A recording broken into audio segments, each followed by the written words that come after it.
Hello, doctors. We are PPDSG, PPDS Germany, your gateway to a brighter future. PPDSG was established by multiple physicians who experienced training in Germany. They worked hard and invented PPDSG with one door service, ODS, which will assist you in entering residency training in Germany. After years long of studying, you may have reached a point in your medical journey where you feel bored, exhausted, or even stuck. Then this, my friends, is an opportunity you shouldn't miss. EPDSG can get you where you want to be in your medical career. Germany offers high quality medical education for doctors. You will get paid during residency, and it allows good work life balance. ODS provides you information about Germany and assistance with preparation of important documents, visa application, language courses, and housing, transportation from the airport to your new residence in Germany, residence permit application in Germany, entering medical language exam course, entering equivalence exam courses and applying for other required exams, obtaining a permanent medical registration, job application and interviews in multiple hospitals, adapting to your new life in Germany, and most importantly, we will guide you throughout this exciting process from the beginning and during the specialist training. PPDSG provides excellent service and expertise. Are you ready to experience a new chapter in your life with PPDSG in Germany? Visit us at www.ppds-germany.com or email us for further details. Oke, baik. Sekali lagi saya ucapkan selamat datang para dokter sekalian di live webinar. Ini yang perdana ya sepertinya ya, di live webinar perdana kita pada tahun 2025. Perkenalkan, saya Muhammad Islahuddin. Pada malam hari ini akan menjadi moderator di live webinar perdana dari PPDS Germany. Dan pada malam hari ini, sekali lagi bahwa waktu kita memang sangat terbatas, para teman-teman semua, kolega dokter. Kurang lebih kita start di jam 19.00 ini sampai dengan nanti di 20.30. Karena waktunya sangat terbatas, kami mohonkan nanti ketika materi sudah mulai berlangsung dan mulai dipaparkan, kami mohon izin kepada para peserta untuk bisa langsung mungkin bisa berinteraksi. Namun interaksinya masih kami batasi sebatas via chat ya. Jadi eh, para dokter sekalian bisa langsung membuat atau apa namanya bertanya dan lain sebagainya gitu ya, sehingga tidak perlu menunggu materi berakhir karena nanti akan saya rekap dan nanti ketika materi sudah berakhir baru kita akan berikan kesempatan untuk teman-teman untuk bisa open mic ya. Tentunya nanti kita akan berikan kesempatan untuk 3 orang penanya dulu yang kita beri kesempatan. Baik. Sebelum kita mulai di sesi live webinar kita pada malam hari ini, mohon izin kepada para peserta, kita akan open kamera sebentar ya. Kita akan open kamera, kita akan coba foto bersama. Jadi mungkin kepada teman-teman bisa dinyalakan dulu kameranya sebentar saja gitu ya. Kita akan mulai sesi untuk foto bersama. Dan pada malam hari ini kurang lebih peserta ada sekitar 32 ya. 32 peserta yang hadir pada malam hari ini. Dan tentunya ini dari seluruh Nusantara yang hadir pada malam hari ini. Oke, baik. Kita akan mengambil untuk di layar pertama ya. Kita siap. Mas Aan siap untuk mengambil foto. Saya hitung saja. Tolong senyumnya yang paling terbaik pada malam hari ini. Bapak Ibu sekalian, saya hitung mundur. Oke, 3, 2, 1. Oke, aman ya, Mas Aan ya. Ya, kita lanjut lagi di eh, halaman yang kedua. Halaman yang kedua. Oke, kita lanjut lagi. Saya hitung mundur. 3, 2, 1. Oke, terima kasih sekali untuk peserta yang sudah berkenan untuk membuka atau open kamera pada malam hari ini. Baik, kita mulai saja sesi pada malam hari ini. Assalamualaikum warahmatullahi wabarakatuh. Selamat malam salam sejahtera tentunya untuk kita semua di kesempatan malam hari ini di tentunya adalah live webinar perdana yang kami selenggarakan dari PPDS Germany.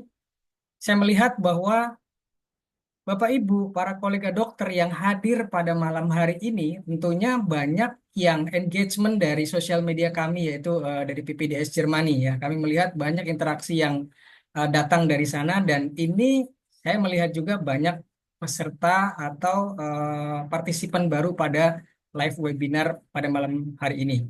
Nah, live webinar pada malam hari ini ada satu tema yang menarik yang akan dibawakan oleh narasumber kita yaitu Dr. Aaron Jonathan. Temanya yaitu 6 bulan di Jerman langsung bisa lulus Fachprüfung. Siapa takut? Nah, ini bagaimana beliau Dr. Aaron akan berbagi tips sebetulnya. Makanya nanti para peserta boleh banget banyak berinteraksi karena beliau saat ini juga sudah di Jerman, dan sebagai perkenalan saja bahwa Dr. Aaron ini adalah salah satu alumni dari program PPDS Germany. Nah, jadi nanti para kolega dokter mungkin bisa banyak bertanya pada malam hari ini ya, bisa banyak interaksi dan lain sebagainya. Dan saya kita akan mulai di sesi yang pertama ini. Sebelum kita masuk ke materi, tadi sudah saya sapa ada dua founders kita pada malam hari ini, ada Dr. Adinia dan juga ada Dr. Yosef. Nah, pada kesempatan malam hari ini kita akan mendengarkan kembali sekilas tentang program PPDS Germany. Di dalam program ini ada apa saja? Nah, ini para kolega dokter mungkin bisa menyimak. Dan saya akan berikan kesempatan kepada Dr. Yosef untuk memaparkan sekilas tentang PPDS Germany, dan nanti teman-teman juga bisa banyak bertanya, dan tentunya ada Dr. Adinia juga nanti yang akan membantu pada sesi Q&A tentang PPDS Germany. Baik, sambil saya siapkan, mungkin kita bisa cek sound dulu untuk Dr. Yosef. Tes, tes, tes. Oke, siap. Dengar, Aman Pak? dong. Oke, yuk. Ya. Makasih ya. Sebentar saya akan share screen Iya. dulu untuk materi kita pada malam hari ini untuk PPDS Germany. Iya.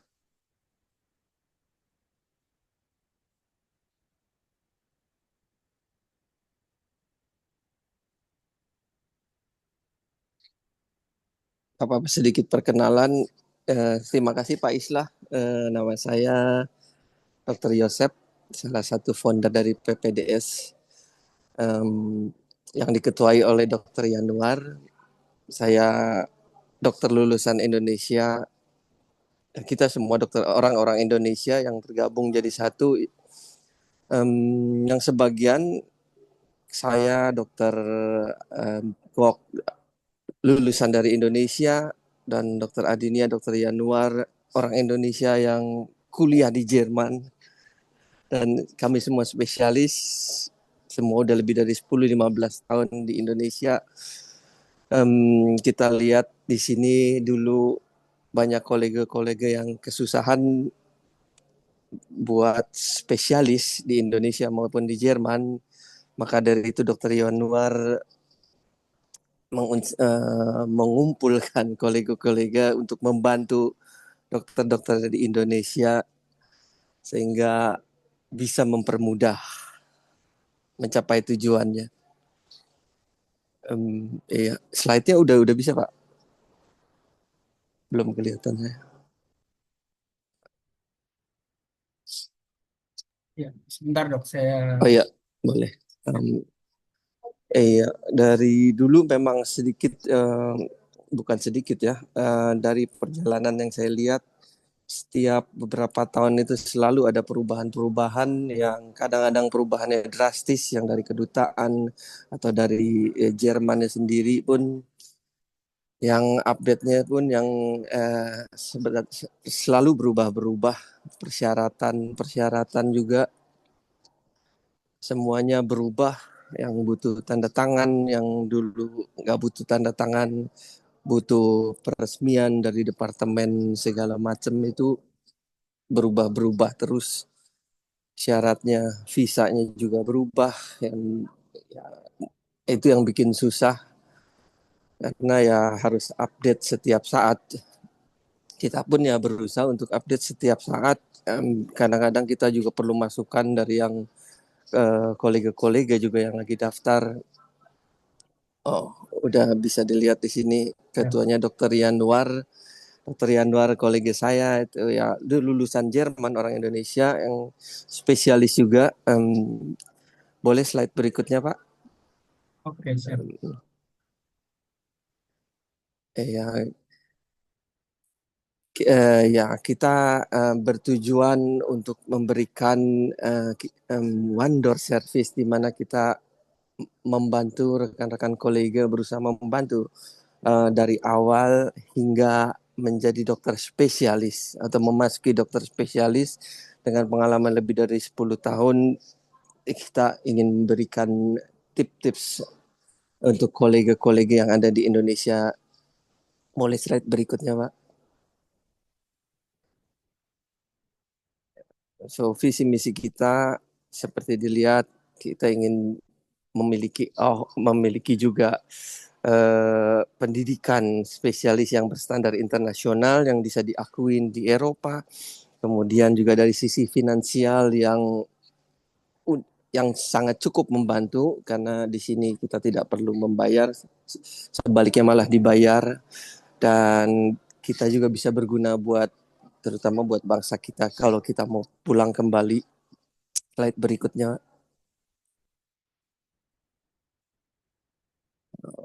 Di gambar klinik saya, misinya seperti saya dibilangin, tempat saya kerja, one door service, memfasilitasi rekan-rekan kolega sehingga bisa memastikan pendidikan spesialis di Jerman. Boleh slide berikutnya, Pak? Kenapa di Jerman? Seperti dilihat, Jerman terdiri dari beberapa wilayah bagian Bundesland, di mana di situ masih dibutuhkan tenaga-tenaga dokter, dokter umum maupun dokter spesialis, sehingga kita bisa bekerja di sana. Kemudian dengan pendapatan yang memadai, dengan kehidupan sosial yang saya kira cukup aman untuk tinggal di sini, sistem kesehatannya yang bagus, kenapa enggak gitu. Kemudian dengan menerapkan evidence based medicine dan teknologi yang baru, studi yang terbaru, sehingga kita dapat memperkaya ilmu kita. Boleh slide berikutnya, Pak?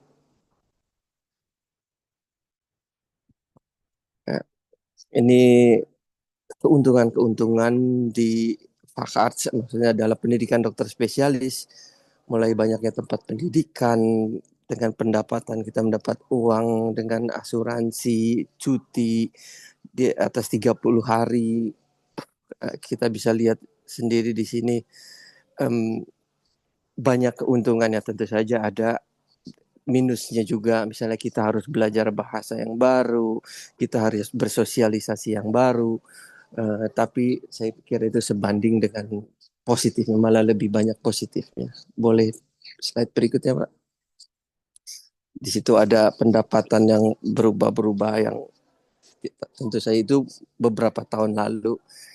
Ini anak tangga menuju spesialis di Jerman, mulai dari sekolah medicine sampai persiapan bahasa medicinnya, persiapan untuk aprobasi, sehingga sampai saatnya bekerja Weiterbildung untuk spesialis. Kita bisa lihat di sini tangga yang banyak ya, tapi tetap kita harus optimis. Boleh slide berikutnya, Pak?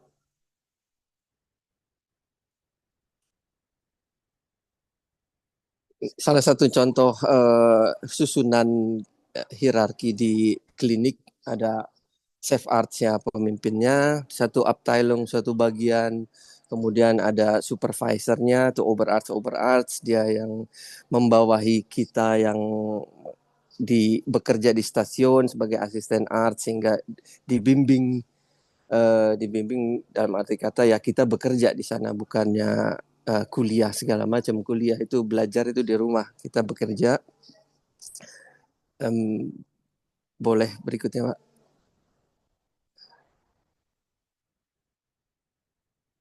Boleh slide berikutnya.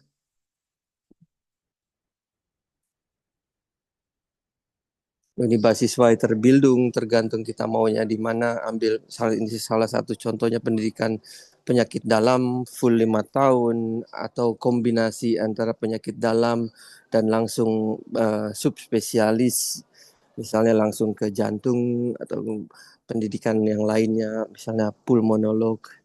Kita bisa lihat berbagai macam option yang kita bisa jalanin di Jerman. Boleh slide berikutnya, Pak.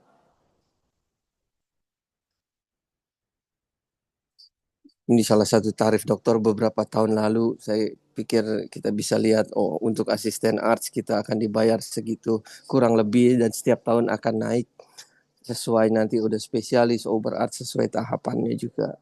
Boleh spesial di skip berikutnya, Pak. Gitu.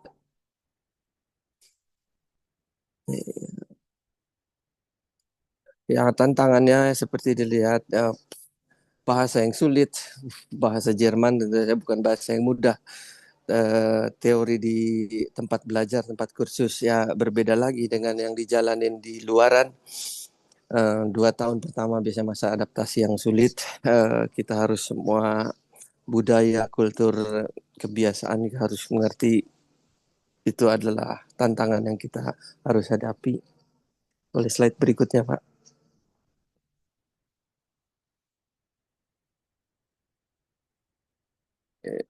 Eh, Boleh slide berikutnya, Pak. Bagaimana kita membantu?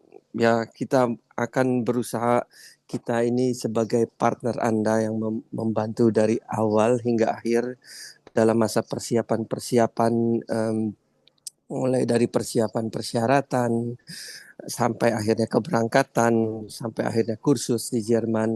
Eh, Seperti saya bilang, kita ini partner, berarti kita harus bekerja dua belah pihak, bukan berarti joki yang tinggal kasih uang beres gitu, bukan, karena di sini dituntut juga sikap kemandirian kita, karena akan di Jerman kita harus bisa mandiri, nggak, bukan berarti yang seperti yang di sekolah, datang ke sekolah diajarin pulang.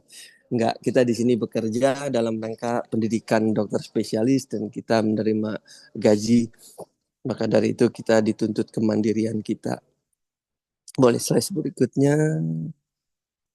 Iya, informasi-informasi ini juga yang kita berusaha berikan meskipun tidak gampang karena peraturan-peraturan itu selalu berubah dan kita akan memberikan masukan-masukan bagaimana caranya kita uh, melamar pekerjaan, tips-tips apa dulu yang akan kita berikan, kita harus mana dulu pendidikan atau kursus-kursus dan banyak macam lagi. Ya, sedikit tips aja, tips wawancara juga boleh. Dan sampai tiba saatnya di Jerman dan kita tetap kontak untuk semuanya. Ya, situ sekian dari saya. Boleh saya balikin ke Pak Islah, Pak. Terima kasih, Pak. Oke, baik. Terima kasih Dokter Yosef untuk pemaparannya mengenai program PPDS Germany. Mungkin teman-teman yang sudah ada pertanyaan mengenai bagaimana tadi ya PPDS Germany dengan programnya One Door Service ini bisa membantu para kolega dokter di Indonesia tentunya untuk melanjutkan program pendidikan dokter spesialis di Jerman. Dan salah satu narasumber kita pada malam hari ini, beliau Dr. Aaron Jonathan, ini adalah salah satu alumni dari program kami, yaitu program PPDS Germany. Mungkin silahkan jika sudah ada pertanyaan bisa langsung dituliskan. Nanti mungkin ada beberapa yang ingin bertanya ya. Jadi saya persilahkan kepada teman-teman, kepada para kolega dokter untuk bisa langsung mulai memaparkan pertanyaannya via kolom chat. Oke, tanpa berpanjang lebar lagi, di sini sudah hadir narasumber kita pada malam hari ini, yaitu Dr. Arun Jonathan. Beliau akan berbagi tips, beliau akan berbagi kisah, berbagi cerita juga ya, mungkin bagaimana perjalanan beliau saat Saya ingat betul 2 tahun yang lalu ya Dokter Aaron ya kita bertiga dengan Dokter Yanuar, saya yang memandu juga untuk moderatornya gitu ya, dan ternyata pencapaian Dokter Aaron juga cukup luar biasa gitu karena kan memang kita tahu betul bahwa tantangan untuk ke Jerman itu luar biasa banyak dan salah satunya adalah mengenai tentang bahasa, dan kali ini Dokter Aaron akan bercerita bagaimana dalam kurun waktu 6 bulan gitu ya, beliau juga mampu lulus dari beberapa program tadi. Khususnya beliau akan cerita tentang Fachprüfung pada malam hari ini. Baik, Dokter Aaron, mohon izin apakah sudah siap untuk Oh sesi? ya, siapa Ustaz? Oke, baik. Ya. Kalau saya persilakan langsung kepada Dokter Aaron. Oke, ya. Jadi selamat malam semuanya yang lagi di Indonesia, selamat siang yang lagi di Jerman. Oke, perkenalkan, saya Dr. Aaron Jonathan.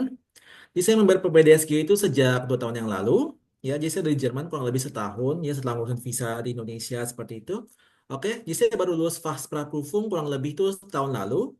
Ini saya bagiin ya, gimana sih caranya kita bakal lulus, kita untuk Fachsprachprüfung. Terutama yang mau ujian di Rheinland-Pfalz. Oke, jadi nanti kalau mau ujian, itu kurang lebih bakal seperti ini ujiannya. Gitu. Oke, ini saya share screen ya. Oke, buat nanti yang mau kelihatan semuanya. Ya, sudah kelihatan dok. Tinggal diperbesar Ya. saja. Bentar, aku nggak mau slides-nya. Oke, oke. Jadi nanti yang buat yang mau ujian di Rheinland-Pfalz, kurang lebih ujiannya bakal seperti ini. Ya, nanti kalau yang mau ujian di tempat lain di luar Rheinland-Pfalz mungkin agak beda sedikit, tapi yang pasti harus anamnesis. Oke. Buat nanti yang mau ujian di Gute B2 seperti itu, nanti tak bagiin gimana sih caranya ngomong bahasa Jerman itu yang enak seperti itu. Oke, kita mulai aja ya. Oke, nanti kalau kalian ujian di Rheinland-Pfalz, itu bakal ujian di Basic Astekammer Rheinhessen. Gedungnya seperti ini, kurang lebih. Nanti kalian kalau pas ujian, itu bakal disuruh nunggu di lorong. Seperti ini, ada kursi, ada minum, seperti itu. Jadi ntar kalian bakal masuk, keluar masuk di ruangan. Ya, bakal dipanggil, masuk ke ruangan, ntar keluar lagi. Seperti itu. Oke? Nah, ujiannya itu agak lama, kurang lebih sekitar 2 sampai 3 jam. Ya, makanya sangat penting untuk tenang selama ujian. Oke? Dan ujiannya terdiri dari 6 bagian seperti ini. Oke? Tahap pertama itu penerjemahan Latin ke Jerman, Jerman ke Latin, seperti itu. Tahap kedua wawancara, tahap ketiga anamnesis, tahap keempat menulis anamnesis, tahap kelima membaca surat dokter dan mendengarkan. Tahap keenam itu memperkenalkan pasien yang sudah kalian anamnesis, seperti itu. Ya, ini yang merah adalah tahap di mana orang bisa gagal ujian. Ya, tahap pertama, tahap kedua, sama tahap keempat. Makanya tahap ini harus fokus. Oke? Tahap ketiga itu bisa gagal juga, tapi ntar kalau kalian sekolah bahasa di Jerman, itu bakal belajar anamnesis setiap hari. Jadi kan gak usah takut. Pasti kalian bisa anamnesis. Ya? Makanya harus fokus tahap 1, 2, sama keempat. Oke? Kita jelasin satu persatu. Kalau ada pertanyaan, mungkin ntar langsung aja ya. Per tahap seperti itu. Oke, kita mulai tahap pertama. Ilustrasinya nanti di ruangan, kalian bakal berhadapan sama 2 penguji dengan jarak kurang lebih 3 meja. Oke? Makanya ngomong itu harus percaya diri. Kalau kalian ngomongnya nggak percaya diri, dak, ya, ich habe, ntar penguji bakal, hah? Was sagen Sie? Gitu loh. Ya, ngomongnya harus percaya diri. Nggak perlu teriak, yang penting percaya diri aja. Jadi penguji bakal bisa dengar. Oke? Kalau kalian nggak pede, itu langsung tuh nggak kedengar sama penguji ya. Kamu ngomong apa sih? Gitu. Oke? Ya, tahap pertama itu penerjemahan Latin ke Jerman. Tadi ya, kan bakal dapat 20 kata dalam bahasa Jerman dalam 20 kata dalam bahasa Latin yang harus kalian terjemahkan. Nanti kalau kalian sekolah bahasa, itu bakal dikasih sekitar 2000 kata yang mungkin keluar pas ujian. 2000 banyak amat ya. Nah, itu nggak perlu dihafal. Beneran, itu nggak perlu dihafal. Tipsnya seperti ini. Ya, bahasa Jerman itu selalu logis. Oke, selalu logis. Misalnya nih ya, os frontal di Stirn. Oke, kalau sinus frontalis itu adalah Stirn Hole. Di Stirn tambah di Hole. Artinya gua di dahi, ya, di Stirn Hole. Gitu aja, gampang kan? Os ethmoidale, tulang atas hidung, itu das Sip plus das Bein. Sip artinya saringan. Bein tulang, tulang saringan. Beres kan? Gitu ya. Sinus paranasales, Nasen Nebenhole, artinya lubang di samping hidung. Itu ya. Bahasa Jerman tuh nggak perlu dihafal. Beneran, nggak perlu dihafal. Cukup dimengerti aja. Oke? Kalau os sphenoidale, das Keilbein. Keil artinya prisma segitiga siku. Kalau yang perempuan nih, yang suka pakai wedges, itu Keilschuhe namanya. Ya, das Keilbein. Gampang kan? Das Jochbein, tulang pipi. Itu yoh, kalau kalian sering lihat pedati di pedesaan gitu, ditarik sama dua sapi, dua kuda, yang menyatukan dua-duanya itu adalah das Joch namanya. Ya, das Jochbein, di pipi, seperti itu. Oke, Oberkieferhole tahu ya. Ini berlaku juga untuk penyakit, misalnya Parkinson, di Schüttel-Lähmung. Schüttel gemetaran, Lähmung paralisis, gitu. Ya, Kinderlähmung, poliomyelitis, gampang kan? Nah, kenapa kita harus tahu kata dasarnya itu apa? Karena bahasa Jerman kadang-kadang panjang, ya. Die Ohr, Speichel, Drüsen, Entzündung. Itu parotitis, panjang bahasanya. Ya, kalau kalian salah tulis nih, misalnya ya, Ohr, Speichel, Drüsen, Zündung. Salah, EN-nya harus 2 kali. Oke, salah tulis salah. Ya, makanya hal sangat penting untuk tahu apa kata dasarnya, gitu ya. Kalau di ketentuan semittens, Schaufensterkrankheit, penyakit window shopping, gitu. Gampang kan? Hati-hati, endung. Ya, ini kenapa kadang-kadang S etmoidalis, sinus etmoidalis, itu bahasa Latin, aku juga nggak ngerti kenapa. Hati-hati endungnya. Ya, penulisan huruf besar hati juga. Kalau nomen, itu harus pakai huruf besar ya, di Austrocknung. Kalau adjektif, huruf kecil, Ausgetrocknet. Oke, kalau plural hati juga, endung ya, di großen, äußeren Schamlippen. Kalau singular, große, äußere Schamlippe. Ya, itu penting. Karena, ntar kalau kalian, sorry, buat latihan, ntar kalian bisa copy itu semua listnya, kalian copy ke random.org.list, terus kalian tinggal tulis deh bahasa Jermannya apa atau bahasa Latinnya apa gitu ya. Ntar tinggal latihan di Jerman, itu bisa kok. Oke? Ya, tip kedua tuh corpus schema itu juga gampang. Kalian bakal disuruh melingkari atau kasih persegi persegi atau kasih silang, misalnya ya, dorsum manus sinistra. Artinya punggung tangan kiri. Itu Kreuz silang ya. Kalian cukup kasih silang seperti ini. Gitu. Oke, cuma 3 kok. Ya, total ada 43. Toleransi kesalahan tuh 5. Ya, 5. Makanya harus fokus. Ya, 5 dari 43 itu nggak boleh salah lebih dari itu. Ya, sangat sedikit toleransi kesalahannya. Ya, perlu pakai artikel nggak? Perlu. Kenapa? Ini ujian bahasa. Ya, kita harus tunjukin ke penguji kalau kita itu bisa bahasa Jerman. Jadi kalau kita pakai artikel, itu jauh lebih bagus dibandingkan yang nggak pakai artikel. Ya, ini subjektif ya. Kita harus bisa mengimpresi penguji sebisa mungkin. Kalau kita tuh bisa bahasa Jerman gitu loh. Oke, itu tahap pertama. Jelas semua? Oke. Jelas, Dok. Oke ya. Ntar kalau kita ke tahap kedua, kalau ada pertanyaan ntar mungkin ntar ya sama Pak Islan ya. Oke. Ya, tahap kedua itu wawancara. Ya, di sini penguji misalnya apapun yang dia mau. Apapun misalnya apapun pakai bahasa Jerman. Ya. Tapi yang mungkin tanyakan adalah satu tentang sekolah. Kalian dulu sekolah kedokteran tuh di mana?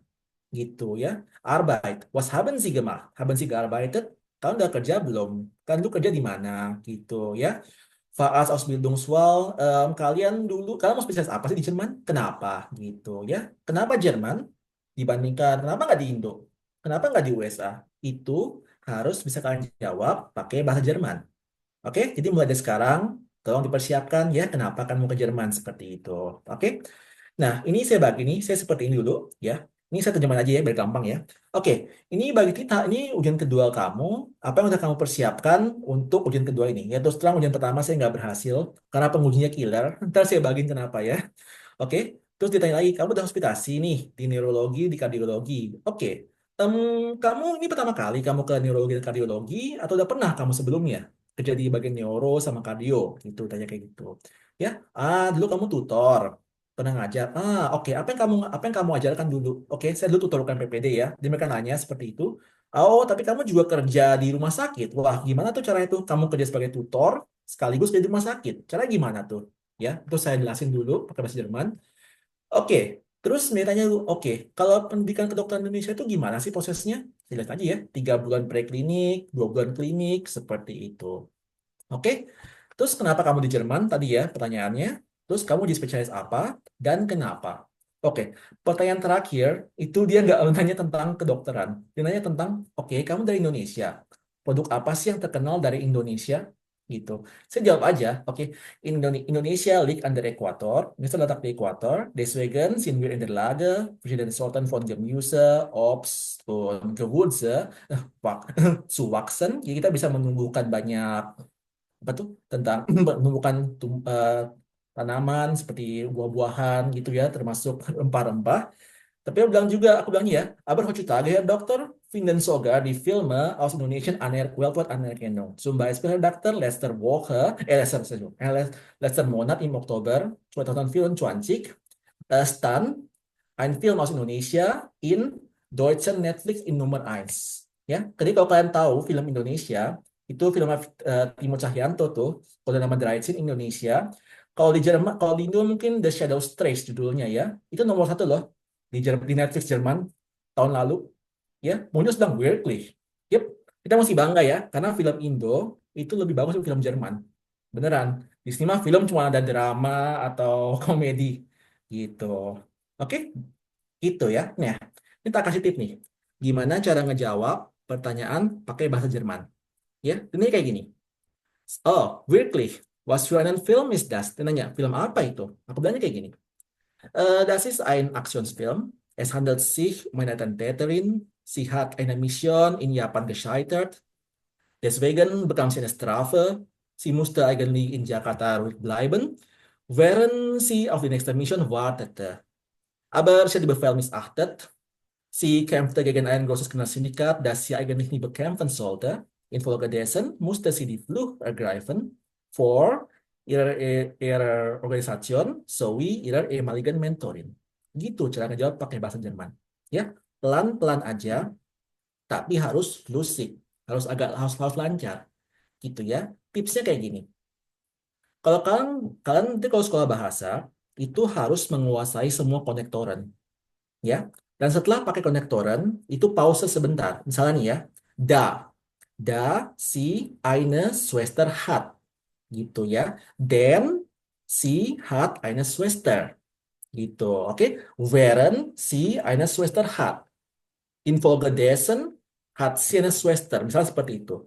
Ya, bahasa Jerman itu kadang-kadang posisi verbnya itu berantakan di mana-mana. Makanya kalian setelah ngomong konektoren itu pause sebentar, pikir sebentar ya. While ya etwas problem hat gitu ya. Pause sebentar, baru lanjutkan. Gitu ya. Jadi kita nggak pernah setelah ngomong. Itu cara ngomong pakai bahasa Jerman. Oke?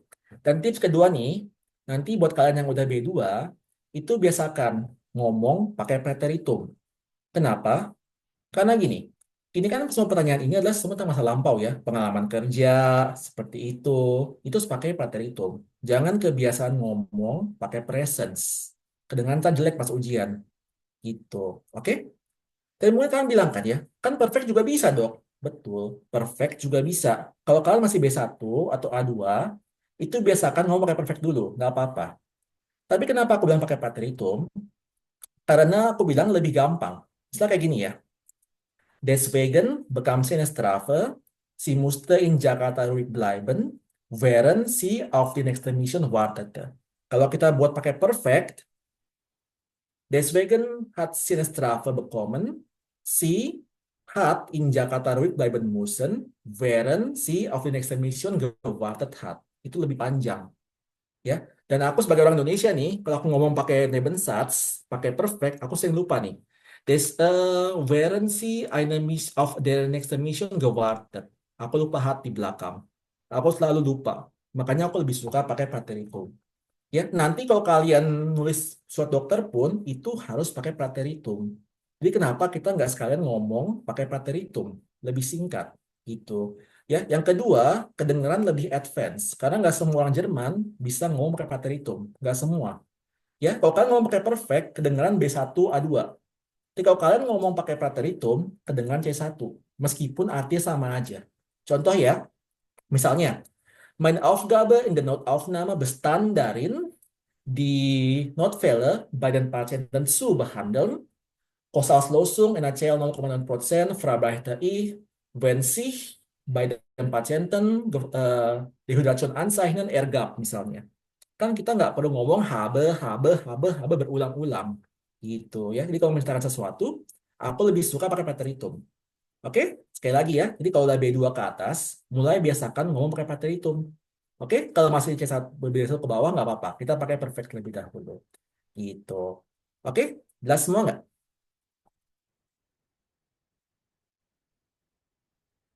Oke, ntar kalau ada pertanyaan, ntar setelah Pak Islan, ntar ya. Oke, nah dulu kenapa aku gagal?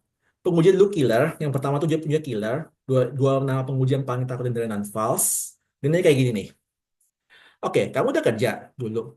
Oke, jadi rumah sakit kamu yang dulu itu punya spesialis apa aja? Oke, kalau fasilitasnya apa aja tuh? Ada CT nggak? Ada MRT nggak? Seperti itu. Oke. Nah, terus gimana caranya pasien dari IGD masuk ke ruang rawat? Waduh, sampai sini aku udah mabuk gimana jelasinnya nih. Oke. Oh, terus dokter spesialis ada nggak setiap waktu? Oke. Kalau tengah malam dia masih telepon gimana? Aduh. Oke. Oh, terus kamu kalau kerja dulu jam kerja gimana nah, tuh? Oh, dari jam 7 sampai jam 3 sore. Terus jam 3 sore sampai jam 10 malam. Tunggu. Kok jamnya nggak tumpang tindih sih? Berarti nggak ada seratnya pasien dong. Gitu. Ya, aku dulu kalau kerja di Indonesia, itu seratnya pasien selalu singkat. Kenapa? Karena kerja selalu tempat yang sama. Misalnya nih ya, kalau aku kerja di GD, aku jaga malam juga di GD. Kalau aku kerja di ruangan, jaga malam juga di ruangan. Jadi selalu seratnya pasien yang baru-baru aja. Tapi kalau di Jerman, kalau kalian jaga malam, itu bakal jaga seluruh ruangan sama IGD sekaligus. Jadi kan bisa misalnya kalian kerja Senin sampai Rabu di IGD, Kamis jaga malam. Tapi kalian jaga malam Kamis kan harus jaga malam ruangan kan? Kalian nggak tahu pasien ruangan ada apa aja. Makanya di sini kalau Uber Gabe, sari pasien itu lama. Itu bedanya. Dan aku nggak tahu dulu gitu ya. Itu kenapa aku udah tahu itu gagal. Ya culture shock. Oke, kita bisa berusaha, tapi kadang-kadang ya gitulah. Things happen. Namanya juga dunia kedokteran kan subjektif. Ya, gagal ujian itu nggak apa-apa. Yang penting kita harus berusaha yang terbaik untuk berikutnya. Oke, udah semua ya. Oke, tahap ketiga, ini yang paling yang penting ya, anamnesis. Oke, di sini kita bakal dokternya bakal bilang sebagai pasien, kita harus menanyakan keluhannya seperti itu. Oke, yang harus kita perhatikan adalah satu nama, ya. Nama itu nggak boleh salah. Oke, nama pasien nggak boleh salah tulis. Salah tulis nama pasien, kalian pulang. Beneran. Misalnya ya, Herr Dokter, my name is Gunther Holsamer. Kalian tulis H O L Z salah. Yang benar H O umlaut L Z. Oke? Herr Dokter, my nama is Matthias Asman, Herr Dokter. Kamu tulis A S M A N N, kamu pulang. Salah. Kamu tulis A S S M A N N, kamu salah, kamu pulang. Yang benar A S Z M A N N. Ya, sama kalau ngomong Strasse, bukan Strasse, salah. Ya, ada Asman, A S S M A N N, ada Asman, A S Z M A N N, ada Asman, A S M A N N. Gitu ya. Man pun ada M A N, ada M A N N. Makanya penting untuk dieja ya, kenan Sie Namen Buchstabieren bitte. Itu ya harus dieja. Oke, yang terbiasa bahasa Inggris hati-hati E sama I ya. Bahasa Jerman tuh I ya I. Kalau kan tulis bahasa Inggris, kita akan tulis E sebagai A, I sebagai E. Itu salah. Oke, hati-hati ya yang bisa bahasa Inggris. Yang terbiasa bahasa Indonesia, hati-hati yot sama V. Ya, yot tuh J. Kalau V itu W, bukan V. Ya, hati-hati kalau mengeja nama pasien. Oke, tanggal lahir juga nggak boleh salah. Oke, masalahnya dia ngomong agak cepat. Kayak gini. Wann sind Sie geboren? 19. Desember 1992, Herr Dokter. Dia ngomong agak cepat. Kan terus tanya ulang. 19? Nih, 19. 19. Gitu ya. Bukan 19, 19. Oke, makanya jangan terlalu yakin, harus tanya ulang. Oke, angka juga nggak boleh salah, hanya boleh salah dua sayangnya, seperti itu. Makanya kalau dia ngomong angka apapun, harus fokus, harus perhatikan. Ya, aku terbiasa dengan 3 bahasa, semua dari depan ngomongnya 65, 65, Liuse U, tiba-tiba fun seksi. Udah aku sering kebalik, 56, padahal 65 ketulisnya. Gitu ya, makanya harus fokus. Kalau dia dengar dia ngomong angka, gitu. Oke, tapi kalau keluhan, kalau salah nggak apa-apa. Misalnya nih ya, nama obat kan salah tulis, Eliquis misalnya Apik Saban, ya Eliquis itu yang benar. Kan terus Eliquus nggak apa-apa, nggak apa-apa salah satu, cincai, oke. Tapi yang nggak boleh salah itu angka, ya itu pantang salah, oke. Nanti kan bakal dapat lembaran seperti ini buat kalian coret-coret gitu, oke. Kita akan dapat lembaran kedua buat kalian tulis seperti itu ya. Tapi lembar pertama ini penting buat kalian untuk segera membuat tabel seperti ini ya. Ingat tadi angka cuman boleh salah dua. Makanya kalian harus bikin tabel nih. Satu, gimana cara dia ke rumah sakit? Dibawa pakai ambulans kah? Ada Einweisung atau Oberweisung, itu artinya rujukan. Einweisung rujukan untuk rawat inap, Uberweisung rujukan untuk rawat jalan seperti itu. Apakah rekomendasi dari rumah dari house arts-nya atau seperti apa gitu? Itu penting ya. Tapi lebih penting adalah waktunya. Oke? Ini aku kan harus bikin singkatan. Kenapa? Karena dokter itu ngomong agak cepat. Ya, saya chat menonton Herr Dokter, habe aku curug smelten in Landenbereich. Dia ngomong kayak gitu. Dia ngomong agak cepat. Makanya kan harus tuh bikin singkatan. Ya, S10M. Saya chat menonton. Aku bikin kayak gini. Ya, V3T, for dry tagen. SD 18J, Seitdem Accenten Lebensjahr. Seperti itu ya. M17J, mit 17 Jahren. Ya, kenapa? Gini misalnya. Kalau dia bilang seit 18 Jahren rauche ich dengan seit meinem 18. Lebensjahr rauche ich, itu beda artinya. Kalau seit 18 Jahren, artinya sejak 18 tahun yang lalu saya merokok. Tapi kalau dia bilang seit meinem 18. Lebensjahr, artinya sejak saya umur 18 tahun saya merokok. Itu penting. Ya, jangan sampai salah tulis. Ya, kalau misalnya dia bilang for drei Tagen hatte ich dieses Schmerzen, kamu tulis seit drei Tagen habe er Schmerzen, itu salah satu udah. Ya, dia bilang 3 hari yang lalu saya merasakan sakit. Sekarang udah enggak. Itu beda artinya dengan sejak 3 hari yang lalu sampai sekarang saya sakit. Gitu ya. Sekali lagi ya, makanya harus bikin tabel seperti ini. Ya, kalau jam aku pakai S kecil, seit drei Stunden, S3S misalnya. Kalau menit aku pakai M kecil, S10M, seit 10 Minuten misalnya, seperti itu. Ya, ntar kan harus menanyakan semua dari keluhan utama sampai keluar apa tuh keluar penyakit dahulu, keluar penyakit sekarang, ya terus temperatur, riwayat tidurnya gimana, seperti itu und so weiter. Oke, jangan takut. Ntar kalau kalian sekolah bahasa di Jerman C1 itu bakal diajarkan semua ini. Kalian bakal anamnesis setiap hari. Oke, jadi jangan takut, kalian pasti bisa anamnesis. Oke, yang masalah adalah menulisnya, ya jangan sampai salah dengar. Oke, karena kalau kalian salah tulis angka tadi ya cuma salah dua. Oke, itu yang harus difokus. Oke ya, di bagian terakhir ya, dan ini harus fleksibel. Ya, kalian nggak harus anamnesis dari awal sampai akhir. Nggak harus seperti itu. Kalian bisa ntar di tengah-tengah nih, pengunjung tanya, dok, kan ini udah saya kasih info dok. Ya dokter, ich habe viele Informationen gegeben. Was wollten Sie tun, Was wollten Sie tun, ya dokter? Itu kalian harus jawab, kalian mau ngapain? Ya, aku dulu ujian, itu baru sampai riwayat penyakit keluarga, langsung tanya, dok saya mau diapain dok? Gitu ya, kan harus menjelaskan, oke, kemungkinan Anda meminta ini, saya ntar mau PF gini ya, abtasten, abhorren, seperti itu. Terus ntar saya mau cek darah, misalnya ya, ich wollte das Kurzblut untersuchen, möglicherweise haben Sie eine Anämie. Ya, bisa apa kemungkinan Anda menderita anemi seperti itu ya. Dan juga pemeriksaan USG, Röntgen, CT, MRT, endoskopi itu kan harus menjelaskan dalam bahasa Jerman. Paling enggak, kalian mau nyari apa dan pemeriksaannya seperti apa. Ya, aku jelasin seperti itu dalam bahasa Jerman. Oke, nanti kalian sekolah bahasa itu pasti belajar cara menjelaskan dalam bahasa Jerman. Jadi nggak usah takut. Ya, kalau kalian sekarang masih B1, A2, nggak ngerti cara Inggris gimana, nggak apa-apa. Tenang aja.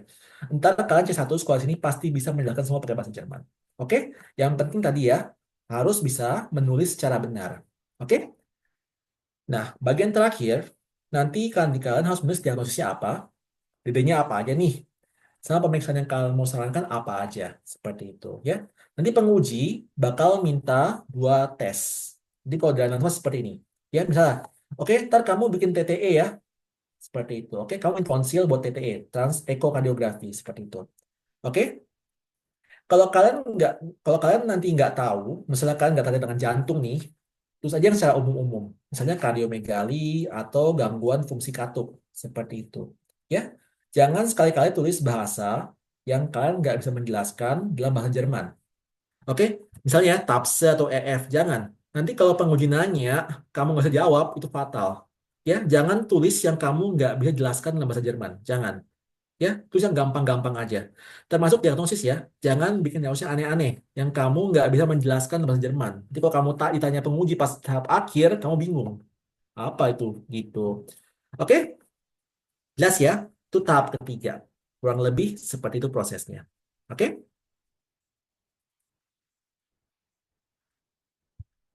Oke ya. Kita ke tahap keempat. Tahap keempat itu menulis. Dan tadi aku bilang ya, ini tahap di mana orang bisa gagal. Kenapa? Karena waktunya mepet. Waktu sangat-sangat mepet. Cuman 25 menit. Dan itu sangat mepet. Kenapa? Mereka sengaja bikin waktu mepet supaya karena kalau kantor kerja di IGD itu bakal waktu mepet juga buat nulis. Itu sengaja. Jadi mereka pengen lihat, kalian bisa nggak nulis dalam waktu mepet? Itu yang kebanyakan orang nggak bisa. Dan mereka gagal karena mereka nulisnya kurang cepet. Gitu ya. Makanya penting untuk bisa menulis semua tadi yang udah kamu tulis dalam waktu 20 menit. Tipsnya adalah tulis cepet, jangan banyak mikir. Beneran, kamu kepikiran apa, langsung itu saja. Dari awal sampai akhir seperti itu. Kalau ada yang kurang, tinggal ditambah. Ya, nah ini nih, yang nggak enaknya kalau ujian di Rhineland, pasien ngomong apa, harus kamu tulis seperti itu juga. Ini ujian bahasa. Ya, misalnya ngomong kayak gini nih. So, Herr Doktor, mit 40 Jahren bekam ich einen Arbeitsunfall, aber zum Glück, Herr Doktor, hatte eine gute Rente. Ich bekomme 10% meines Gehalts jeden Monat, obwohl ich nie gearbeitet habe. Dia bilang, saya waktu umur 40 tahun, saya ada kecelakaan di tempat kerja. Terus saya dapat pesangon, 10% gaji. Ya, walaupun saya nggak kerja, itu nggak penting kan sebenarnya. Tapi kalau kalian ujian di Rhineland, itu harus ditulis. Ya, itu satu informasi. Kalau kalian nggak tulis, salah satu. Tadi informasinya kurang satu dari pasien. Seperti itu. Ya, itu nggak enaknya ujian di Rhineland. Pasien ngomong apa, harus kalian tulis seperti itu juga. Gitu. Oke? Ya, seperti contohnya ya. Ini aku terjemahan aja ya. Dok, saya pagi ini nih, waktu saya main tenis, saya merasa pusing, dok. Terus saya ibit unggekip, artinya saya jatuh ke samping. Tapi kalau konteksnya orang, artinya saya pingsan. Seperti itu ya. Nggak tahu berapa lama sih. Teman saya manggil dokter gawat darurat, terus dengan mobil saya dibawa ke Anda, dok. Dia seperti ini namanya. Dia kurang lebih dia ngomong seperti ini. Gitu ya. Ini harus kalian tulis dalam bahasa Jerman yang baku. Seperti itu. Oke? Contoh seperti ini. Ya. Yang paling bagus itu tahap pertama. Ya, dari obat Pak. Jadi pasien ini dibawa ke rumah sakit gara-gara rasa pusing saat pagi hari ketika bermain tenis dengan mobil ke rumah sakit. Itu kan infonya banyak ya. Kalau kita nulis secara langsung semuanya, pasti ada yang ketinggalan. Pasti ada yang ketinggalan. Misalnya nih ya, aduh, saya lupa mesti dibawa pakai mobil. Itu nggak apa-apa. Kalian bisa tulis di bawahnya nih ya. Infolgedessen wurde er mit dem Wagen in Krankenhaus gebracht. Gitu. Ya, yang pertama itu lebih singkat dibandingkan yang kedua. Oke, tapi nggak apa-apa. Kalian akan lebih cepat tulis yang kedua dibandingkan yang pertama. Ya, jangan kebanyakan mikir, langsung tulis aja. Oke, dan jangan tulis kecil-kecil di tengah-tengah seperti itu ya. Jangan. Nanti kalau penguji nggak bisa baca, itu fatal. Langsung salah satu kalau penguji nggak bisa baca ya. Jadi jangan pernah tulis kecil-kecil. Kalian tulis saja pokoknya semuanya yang kalian pikirin. Kalau ada yang kurang tinggal ditambah seperti itu ya. Jadi kalian punya waktu buat koreksi gramatik di tahap akhir seperti itu ya. Misalnya, aduh, endungnya salah nih, gitu ya. Misalnya mit klares Wasser, salah mit klarem Wasser gitu misalnya. Oke?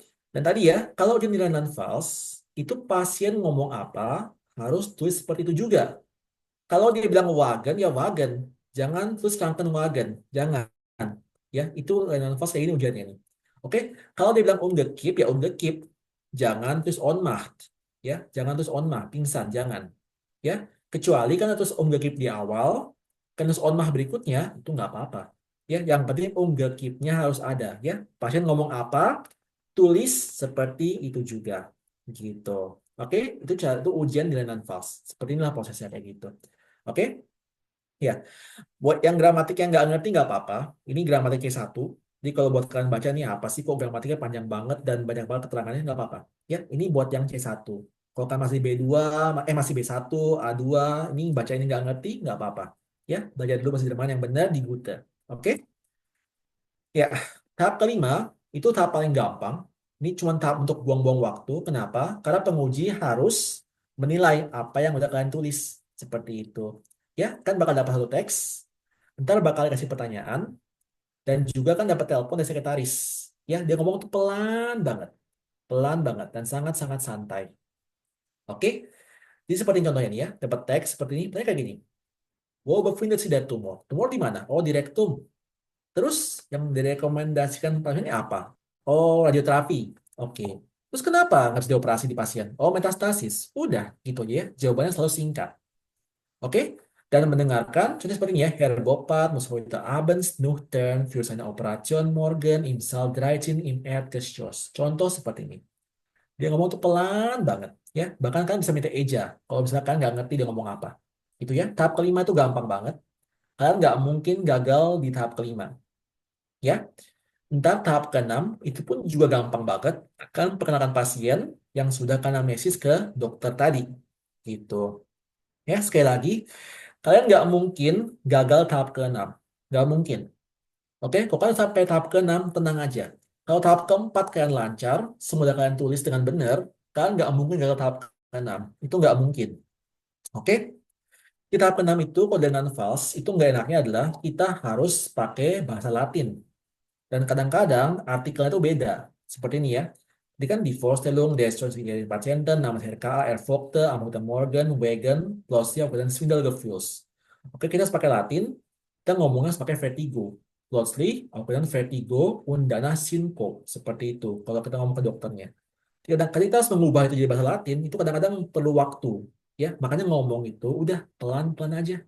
Die Vorstellung des schulpflichtigen Patienten namens RKA, erfolgte wegen, ngomong gitu aja pelan-pelan.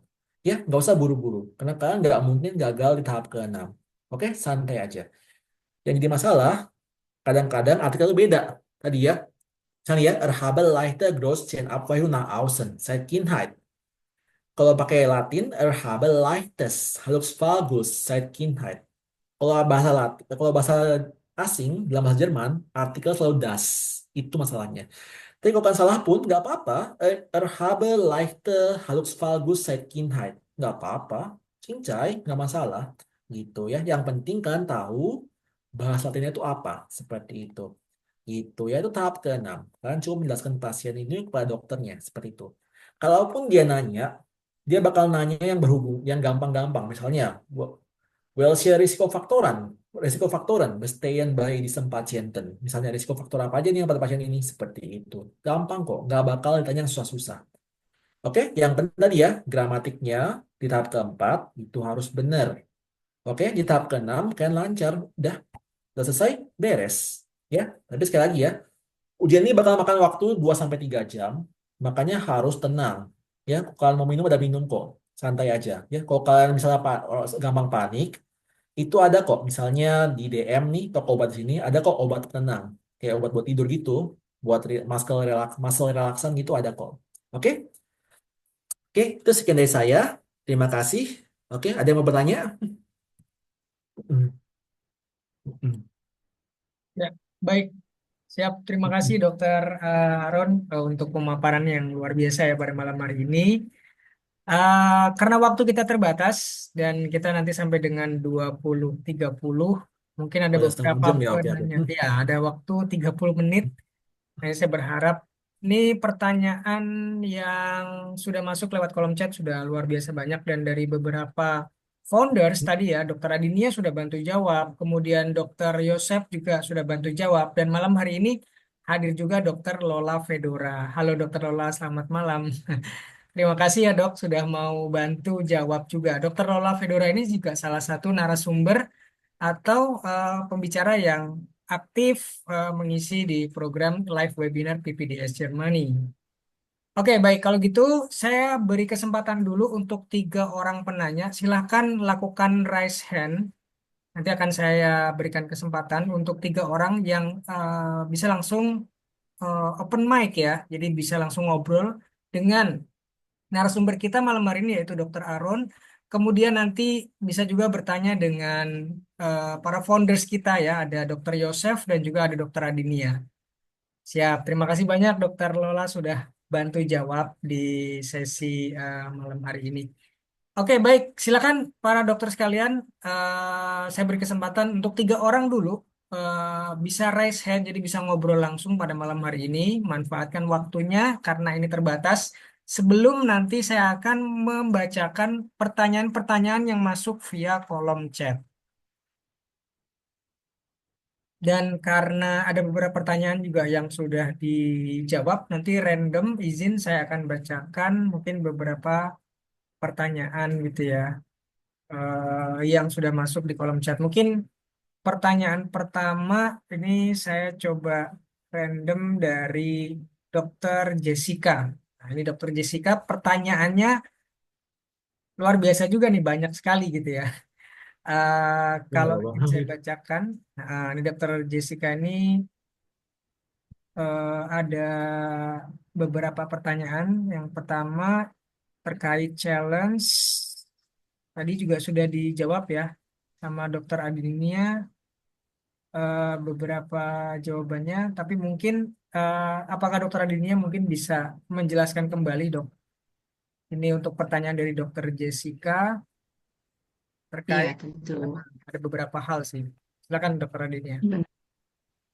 Pertanyaannya kan memang banyak dan tapi very relevant. Jadi kita bahas satu persatu dulu lagi. Nanti kalau misalnya ada pertanyaan lagi, ada pertanyaan tambahan nanti bisa tinggal dibahas lagi ya. Jadi Baik. pertamanya kan tentang challenges, apa yang dilakukan selama menetap 2 tahun di sana. Nah, seperti Dokter Aaron nih, dia lagi di dalam ini challenge yang dia lakukan di Jerman nih ya benar-benar yang paling pertama itu FSP dulu. Artinya setelah B2 dan sampai di Jerman tuh itu kan tahap pertama.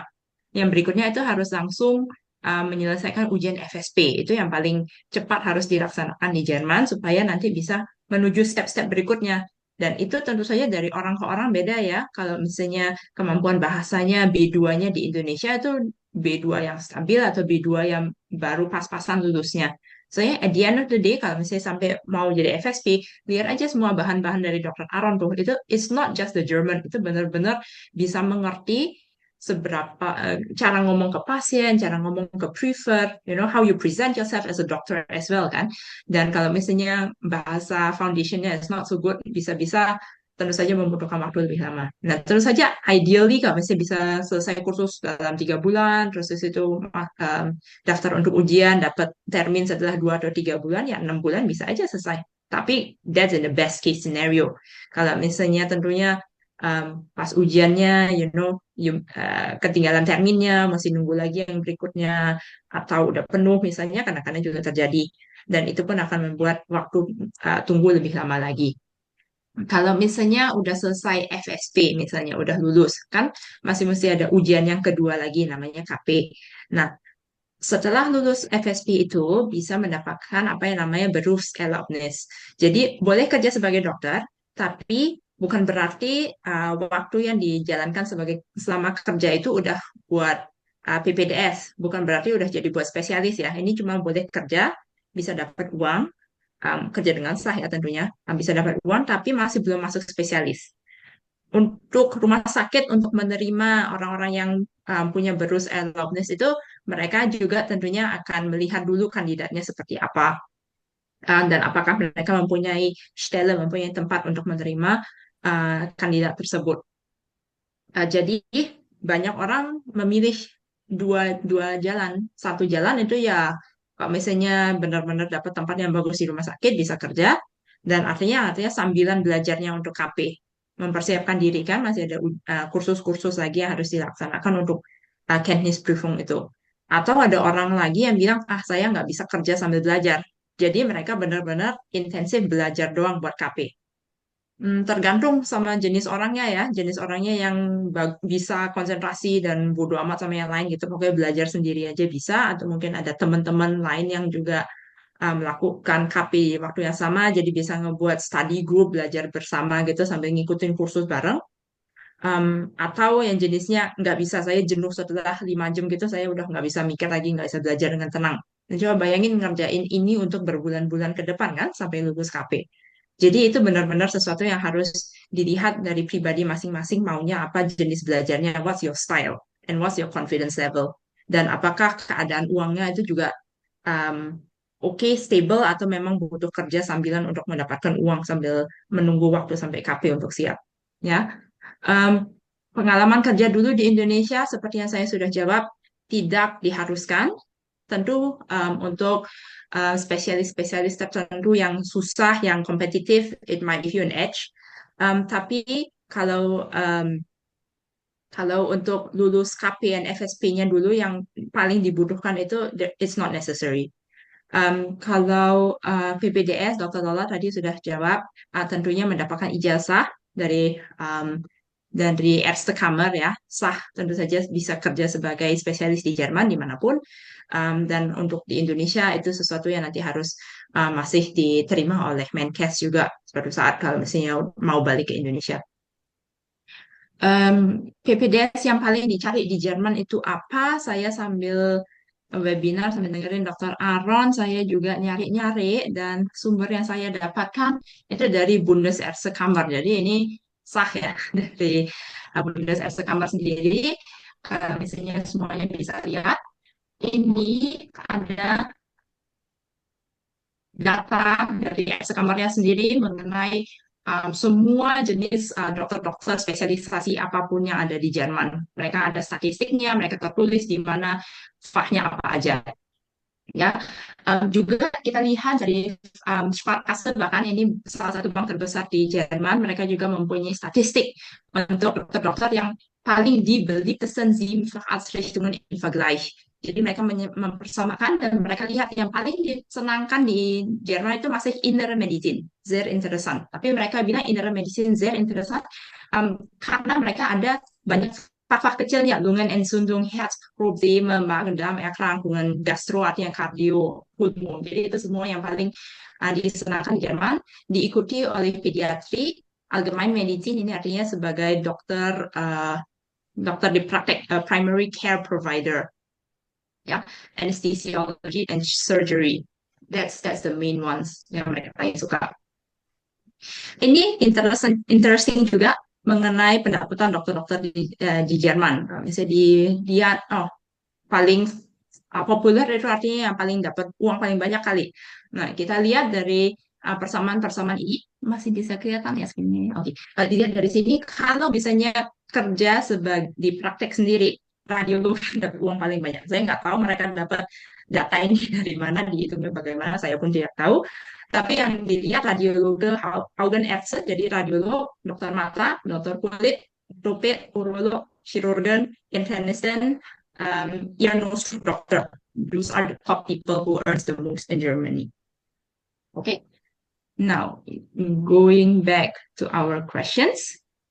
PPDS Opgyn di Jerman di rumah sakit mana aja itu harus dilihat. Rumah sakit di Jerman tuh benar-benar tergantung dengan mereka punya spesialis bidang apa. Dan karena itu nggak ada list yang bisa bilang, oh, Opgyn itu di mana aja. Benar-benar mesti nyari di Google, mesti nyari di internet, atau mungkin now use DeepSeek atau ChatGPT.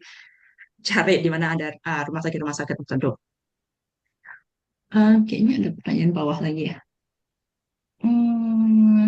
Oke, sama Dr. Arno udah jawab ya, Dr. Jessica tentang pertanyaan terakhir tentang ATLS, ACLS, ya, dan semua itu pun di rumah sakit di Jerman nanti akan ditawarkan lagi. Kadang-kadang juga mesti diupdate lagi ya, setelah 1 tahun atau 2 tahun mereka bilang harus ujian ulang lagi. Dan nanti kalau misalnya di Indonesia pun sudah dilaksanakan, nanti di Jerman harus dibuat ulang lagi, diupdate lagi. Udah banyak sekali pertanyaan, berikutnya saya kembalikan ke Pak Isah dulu ya. Ya, baik. Siap. Terima kasih banyak Dokter Adinia untuk jawaban-jawaban yang memang tadi ditanyakan oleh Dokter Jessica. Dan saya rasa mungkin ada beberapa pertanyaan yang mirip-mirip ya. Nanti mungkin saya akan coba pilihkan lagi. Tapi saya sekali lagi undang Bapak Ibu, para kolega dokter untuk saya kasih kesempatan lagi nih. Silahkan yang mau ngobrol malam hari ini, saya beri kesempatan untuk raise hand dulu ya. Mungkin karena kita pilih untuk 3 orang ya, yang untuk bisa open mic gitu ya untuk bertanya langsung. Di sini ada narasumber kita yaitu Dr. Arun, kemudian ada para founders juga, ada Dr. Yosef dan juga ada Dr. Adinia. Oke, silahkan. Oke, sudah ada Dr. Subhan, langsung saja saya persilakan untuk open mic ya. Sambil dua orang lagi, boleh silakan tinggalkan jejak raise hand. Mungkin bisa nanti langsung kita beri kesempatan. Dr. Subhan, silakan boleh. Ya, permisi Pak. Ya, Suara saya terdengar ya? terdengar jelas dok. Ya. Pak ya. Pertama saya mau tanya, jadi kebetulan saya punya eh, teman saya sudah di Jerman, terus kemudian kemarin kalau nggak salah sudah Kennisprüfung sudah lulus. Cuman untuk sampai dia itu sampai sekarang katanya masih kesusahan untuk dapat lowongan itu untuk apa namanya untuk kerja itu ya. Jadi mungkin dianya mungkin sedang nyari spesialis yang dicari gitu, tapi mungkin belum buka-buka atau seperti apa. Saya kurang tahu karena masih belum follow up sampai sekarang.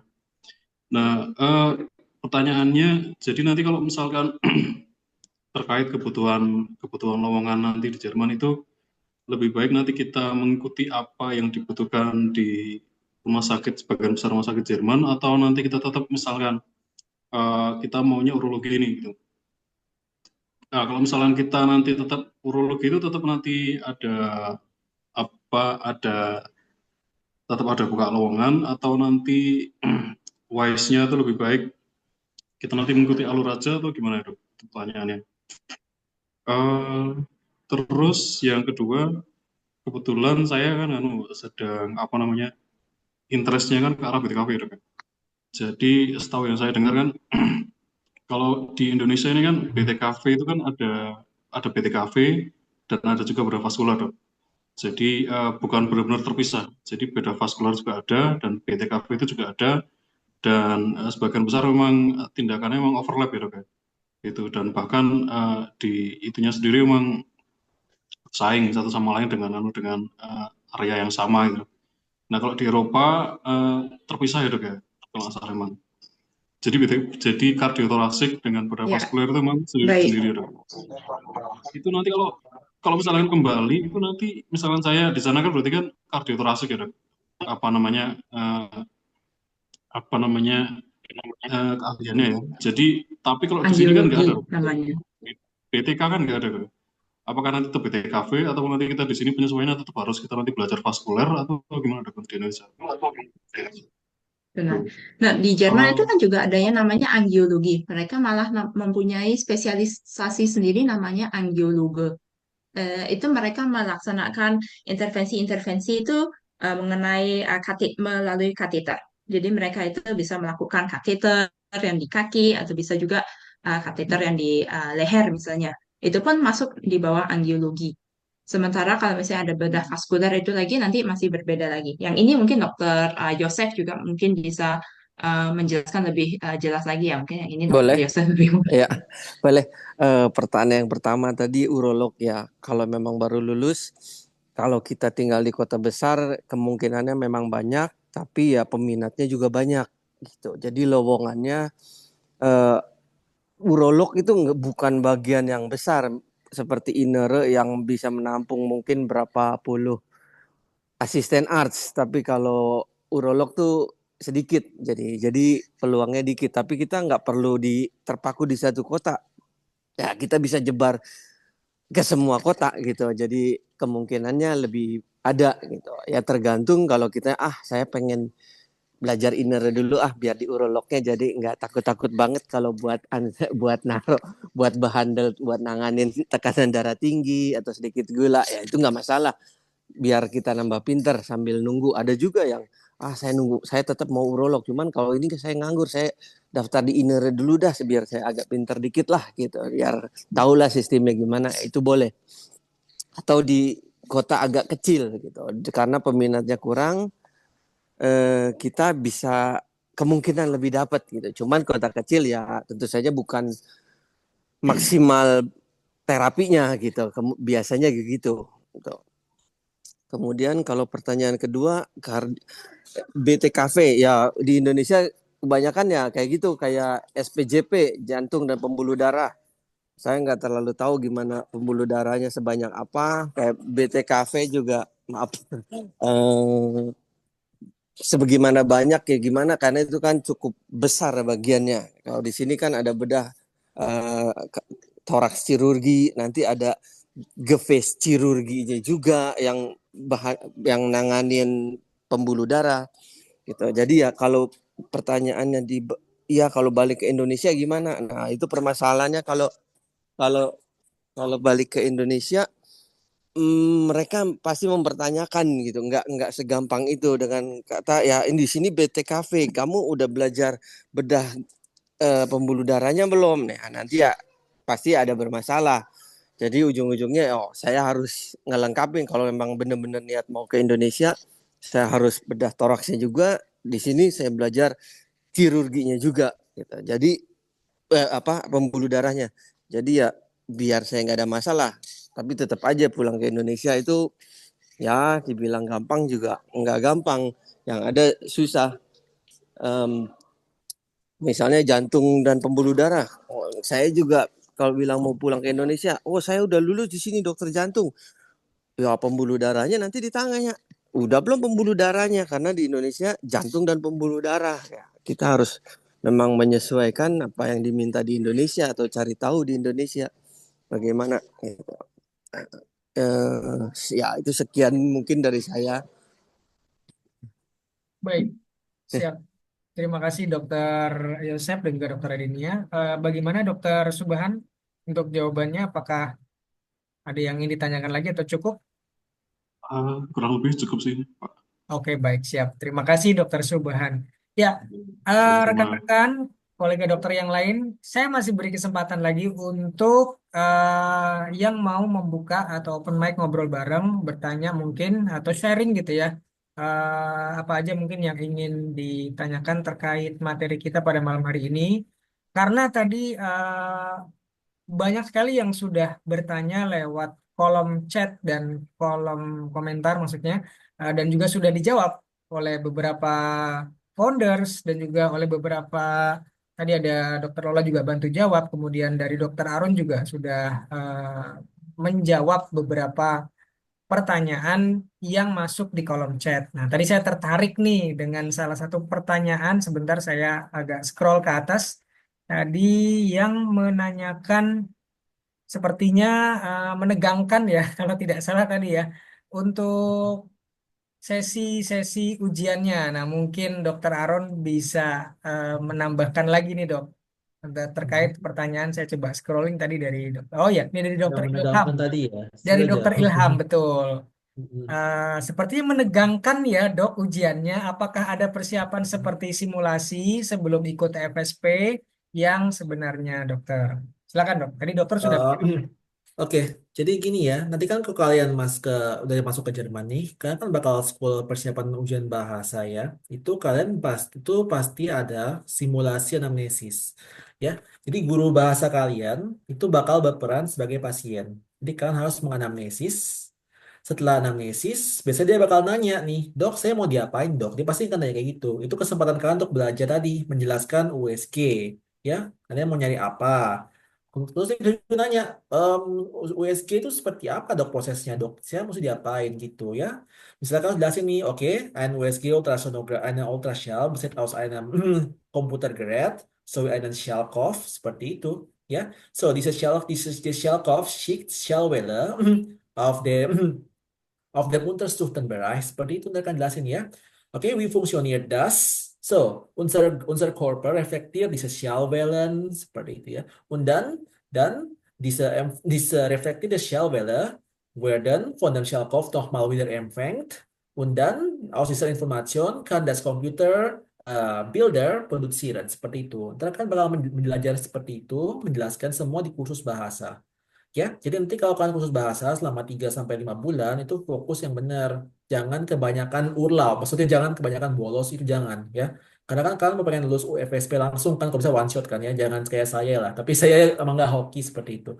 Oke, kalau itu pun masih nggak cukup, itu kalian kalau ke Bundesland itu pasti ada grup Telegram. Saya tulis di chat juga. Ya misalkan ke Rheinland-Pfalz ada tuh grup Telegram FSP Rheinland-Pfalz. Itu banyak dokter-dokter dari negara lain. Mereka kadang-kadang ada kayak simulasi gitu ya. Jadi kan bakal simulasi online nih pakai kayak Zoom kayak gini loh. Kan satu dokter jadi pasien, salah satu jadi dokternya. Gitu juga bisa. Kalau kalian misalnya kurang dengan belajar di kursus bahasa doang gitu. Ya, kalau dan tadi saya bilang kalau misalnya ntar kalian ujian itu yang penting santai aja. Kalau misalnya kalian benar-benar orangnya gampang tegang nih, gampang stres, ingatnya 3 jam loh. 3 jam itu kadang-kadang stres itu. Waduh, saya mesti nunggu dokternya lagi itu stres. Makanya aku bilang tadi, kalau nanti kan ke DM aja ya, ke DM itu toko obat di sini, mereka itu bakal nawarin obat apa tuh jual obat buat tenang itu relaksan ada. Ya itu obat obat herbal tenang aja itu nggak itu bukan alprazolam bukan itu obat herbal kok itu bisa dipakai untuk kan ujian 3 jam tenang seperti itu. Oke, jadi ujian tenang aja santai ya 3 jam kalau nanti selama 3 jam harus tenang dan santai tapi harus fokus gitu ya jadi supaya kita berhasil pas ujian. Oke. Baik, siap. Terima kasih Dokter Aaron untuk jawabannya. Nah, ini ada pertanyaan lagi dari Dokter Nike. Apakah ada bimbingan bimbingan belajar ya, mungkin bimbingan belajar persiapan ujian di Jerman. Nah, untuk menjawab pertanyaan ini, saya persilakan kepada Dokter Yosef atau Dokter Adinia untuk menjawab pertanyaan dari Dokter Nike. Sebetulnya ini mungkin lebih lebih ditanyakan bahwa tadi sudah dijelaskan oleh Dokter Yosef ya mengenai one door service-nya PPDS. Nah, ini mungkin saya persilahkan para founders nih untuk bisa bantu jawab sekali lagi gitu ya. Setelah ini nanti ada Dokter Mustika, saya beri kesempatan untuk open mic ya. Kita persilakan Dokter Yosef. Iya, coba sedikit aja. Ya, karena ini salah satu misi kita juga untuk mempersiapkan kolega-kolega. Makanya kita akan berikan kursus-kursus dalam rangka mempersiapkan ya ujian-ujian tersebut, bahasa maupun Kennisprüfung. Jadi ya semua ya harus kita siapin. Gitu dari saya. Ya, Dokter Dinia mungkin bisa menambahkan. Nah, benar. Kami tentu mempunyai partner-partner kami di Jerman yang bisa mempersiapkan untuk ujian FSP, untuk ujian KP pun itu ada um, tempat-tempat tertentu di Jerman yang mempunyai pengalaman dengan baik dan sudah berhasil mempersiapkan dokter-dokter dari luar negeri untuk mengikuti ujian-ujian FSP dan KP itu. Jadi tentang bimbel itu ada, tentu pada akhirnya um, tergantung juga dengan berapa banyak waktu dan berapa banyak effort yang dimasukkan dari sisi peserta-peserta semua lah ya. Tapi paling nggak dengan bimbingan itu harapannya itu supaya bisa persiapannya itu lebih menyenangkan dan lebih terarah. Oke, baik. Terima kasih jawabannya Dokter Yosef dan juga Dokter Adinia. Saya beri kesempatan Dokter Mustika untuk open mic. Silakan, Dok. Ya, selamat malam. Ini saya ingin bertanya kepada Dokter Aaron ya. Selamat malam dok dari Indo. Selamat siang berarti ya dok ya. Ya, nggak apa-apa. Saya tertarik dok dari presentasi dokter tadi mengenai bagian Vorstellungsgesprächnya ya dok ya. Ada tips dan triknya nggak ya dok mengenai kan tadi dokter mengatakan ada yang namanya kan kita kan culture shock ya dok ya. Bagaimana sistem medis yang ada di Jerman dan di Indonesia kan berbeda ya dok ya. Ada nggak ya dok tips dan triknya untuk menghadapi culture shock tersebut saat wawancara? Gini, idealnya gini ya, untuk ujian FSP, kita harus bisa ngomong, sama kita harus bisa nulis, seperti itu. Oke? Nah, buat bisa nulis, kita mesti sekolah bahasa. Tapi buat ngomong, kalau kita sekolah bahasa, terus terang tuh sebenarnya nggak cukup. Karena kalau kalian sekolah di Gute ya, kan pasti dengar lah. Kalau kalian apa tuh guru bahasa ngomong, dia ngomong pelan banget, itu. Ya, orang Jerman ngomong nggak kayak gitu.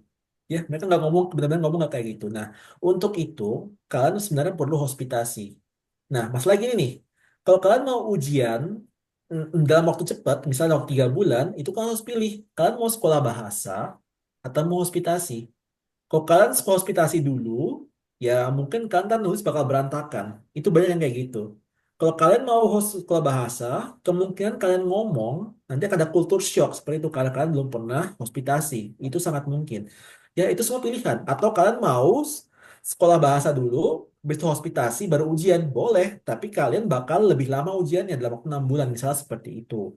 gitu ya. Jadi kalau aku bilang sih, aku dulu yang di sini yang udah ke Jerman ya, kebanyakan sih mereka sekolah bahasa dulu, habis itu langsung ujian. Nah, kemungkinan kamu bakal tentang sistem rumah sakit, terus itu kecil. Tadi saya bilang kan, itu pengujinya killer. Emang mereka itu ya agak-agak gitulah, ya. Jadi ya, emang saya nggak hoki. Jadi kebetulan karena culture shock, saya nggak bisa jawab pertanyaan mereka. Tapi sekali lagi, nggak semua penguji seperti itu. Kan tadi kalau kamu lihat pertanyaan kedua saya, mereka nggak tentang sistem rumah sakit kan? Mereka cuma nanya tentang kamu dulu kerja gimana, terus di Indonesia itu seperti apa sih pendidikan kedokterannya. Mereka nggak nanya tentang sistem rumah sakit di Jerman seperti itu. Ya, itu penguji yang normal seperti itu. Ya, yang nggak normal tadi mereka agak mau minta berdebat gitu loh. Ya, jadi ya jadi santai aja. Penguji itu yang killer paling cuma sedikit. Ya, yang nggak killer itu lebih banyak. Oke, itu tenang aja. Yang kalau aku bilang sih yang penting kamu sekolah bahasa dulu. Yang penting kamu bisa menjelaskan apa tuh CT scan, USG, ya semua pakai bahasa Jerman. Udah tenang aja. Ya, kalaupun misalkan kamu nggak berhasil nih, nggak apa-apa. Kamu hospitasi, kamu belajar di rumah sakit. Oh, sistemnya seperti ini. Terus kamu ujian ulang, pasti lulus kok yang kedua. Gitu. Ya, oke. Jelas nggak? Siap, terima Ya, kasih. jelas dokter. Ya, terima Jelas kasih. ya, Dokter Mustika. Baik, oke. Ya, masih saya berikan kesempatan lagi untuk satu orang yang mau open mic ya pada sesi malam hari ini. Silakan. Mungkin untuk yang terakhir ya, yang ingin bertanya langsung kepada para founders atau kepada narasumber kita, yaitu Dr. Aaron. Oke, tadi beberapa pertanyaan mungkin saya melihat pertanyaan yang mungkin hampir beberapa mirip. Oke, Dokter Arif, silakan. Dokter Arif, boleh dibuka mic-nya. Ya, terima kasih Pak Islan. Terima kasih kepada PDSG dan juga terutama kepada Dr. Aaron sebagai narasumber hari ini untuk presentasi yang sangat baik. Tadi kemudian sempat dijawab sih sama Dr. Aaron di chat, tapi mungkin mau mengelaborasi lebih lanjut lagi Ya, nggak terkait apa. Ya. persiapan yang sekolah bahasa yang C1 Medicine itu biasanya jam berapa sampai jam berapa, gambarnya seperti apa dok? Dari jam berapa sampai berapa, kemudian nanti apakah ada mini-mini tesnya? Dan sekarang kan Dr. Aaron juga persiapan KP. Maksudnya perbedaan mendasar antara bimbel di persiapan FCP dengan KP seperti apa, Dok? Terima kasih. Oke. Jadi ntar kalau FSP ntar itu kan bakal ada partner ESL. Nanti kalau ada member ESL bakal dapat partnernya seperti itu ya. Itu ujiannya itu kalau FSP itu bakal intensif. Jadi kalian bakal setiap hari kursus antara pagi misalnya dari jam 8 sampai jam 1 atau jam 1 sore, jam 1 sampai jam 5 sore gitu seperti itu kurang lebih. Nah, untuk KP itu ntar kalian bakal kerja para partner ESL juga itu mau di Coseo. Tapi kalau untuk KP itu kan belajar bakal cuman sore-sore jam jam jam 7 sampai jam 9 malam seperti itu. Karena kebanyakan dokter yang mau persiapan KP itu udah pada kerja juga. Jadi mereka cuma bisa kursus malam. Dan kalau KP itu kursus lebih panjang sampai setahun. Ya, karena kita juga harus ngebahas internal medicine, apa tuh internal medicine, terus bedah seperti itu ya, terus by EKG dan Unso-Walter seperti itu. Jadi bakal persiapan KP lebih panjang sampai setahun. Tapi kalau kalian persiapan FSP itu paling 3 sampai 5 bulan sekolah kursus intensif seperti itu. Oke? Oh ya, terus kalau untuk ujian sebenarnya mini testnya sebetulnya nggak ada. Ya ntar kalau kalian sekolah bahasa FSP itu nggak ada mini tes sebetulnya, nggak ada. Maksudnya ya nggak ada tesnya, nggak ada kayak di Gute gitu tes kan nggak ada kok kalau di itu. Ya tapi mereka ya tapi kamu bisa menilai diri sendiri lah. Kalau misalnya kamu masih banyak merah tuh pas di anamnesis kamu tuh banyak merah itu kamu harus belajar nulis lagi gitu. Oke? Baik, siap. Dokter Arif, mungkin ada yang mau ditanyakan lagi, Dok?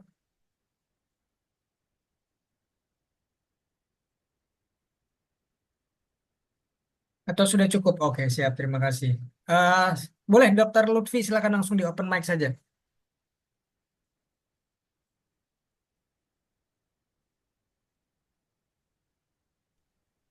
Ya, terima kasih dokter atas kesempatannya. Bisa bertanya dulu. Untuk tadi yang bisa mau jadi PPDS itu berarti stepnya itu kita harus bahasa dulu, paling nggak sampai C1. Setelah itu ujian FSP, lalu ujian penyertaan dokter yang KP tadi dok. Terus baru tes nanti tes PPDS. Misal saya mau ortopedi di hospital yang memang ada apa namanya bidang ortopedi tersebut. Jadi apa namanya untuk mau tes PPDS di ortopedi itu harus lewat ujian KP dulu. Gitu. Terima kasih Mas. Oke, Dokter Aaron mungkin bisa ditangkap ya untuk pertanyaannya. Bentar, tadi yang pertama apa? Tadi pertanyaannya, saya agak lost dari pertamanya tadi apa? Kalau yang ortopedi sih itu ya kalau kita Itu mau, kalau misalnya ya silakan. Tadi yang kalau pertama, misalnya mau iya, jadi tahapan tesnya itu untuk menjadi kandidat PPDS itu berarti kita stepnya itu harus lewat bahasa dulu sampai C1.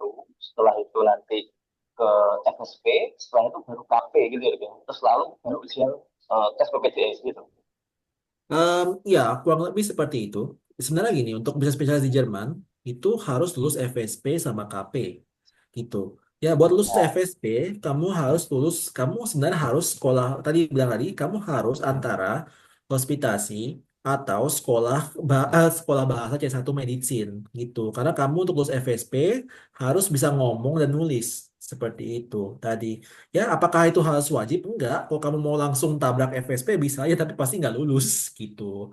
Oke, nah buat jadi spesialis Jerman, kamu harus lulus KP juga. Kenapa? Itu buat kamu dihitung sebagai spesialis. Misalnya kamu kerja 5 tahun di sini, itu setelah kamu KP. Kalau kamu kerja setelah FSP, itu kerja, tapi kamu nggak bisa dihitung spesialis gitu loh. Itu sistem Jerman seperti itu.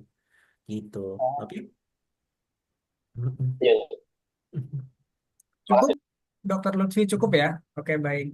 Oke.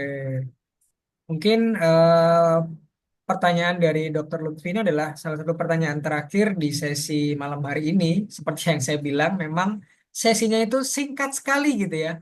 Singkat sekali dan tadi pemaparan dari Dokter Aaron juga sudah sangat detail, sangat jelas sekali. Beberapa contoh-contoh dan juga best practice semua adalah pengalaman beliau yang sangat luar biasa, pengalaman berharga tentunya buat para kolega dokter. Dan malam hari ini juga sepertinya hadir nih salah satu founder yaitu Dokter Yanuar. Yanuar mungkin Dokter Yanuar izin apakah ada yang ingin disampaikan dok di malam hari ini? Mungkin sebelum saya tutup untuk sesi malam hari ini, Dokter Yanuar. Iya, saya lagi batuk. Ya, Oh, salam siap, semua. siap dok. Ya, makanya saya telat juga. Ya, terima kasih ikut aja. Terima kasih ya semuanya. Ya. Baik, baik.